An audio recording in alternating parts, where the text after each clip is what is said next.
Good evening. It was fourth straight day of losses for the Indian market as bears continued their onslaught on Dalal Street. The NSE Nifty closed below 6,050 levels with realty, capital goods and auto among the major laggards. Breadth was negative as the mid-cap and the small-cap shares also reversed early gains amid relentless selling pressure, but select IT and telecom stocks managed to buck the negative trend. The Indian market extended this week's losses after a government report showed that the food inflation jumped further in late December, sparking off fears of another rate hike by RBI later in the month. Investors also remain wary of the near-term outlook amid a few macroeconomic headwinds such as high inflation, hardening interest rate, tight liquidity, tepid FII inflows and widening current account gap.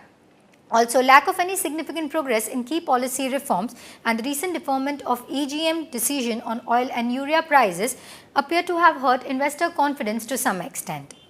The BSE Sensex lost 116 points to close at 20,185 and the NSE Nifty slipped 32 points to close at 6,048.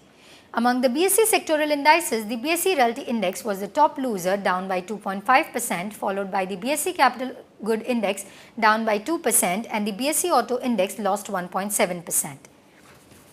The broader indices also ended in red. The BSE Mid-Cap Index was down by 1.2% and the BSE Small Cap Index was down by 1.1%. The European indices were trading in the green. The DAX in Germany was up by 0.7%, the CAC 40 index in France was up by 0.6% and the FTSE index was up by 0.4%. Outside the frontline indices, the big losers in the broader market were BGR Energy, NFL, Ultratech Siemens, Hindustan Copper. On the other hand, gainers included Marico, Jain Irrigation, IRB Infra and Indian Hotels.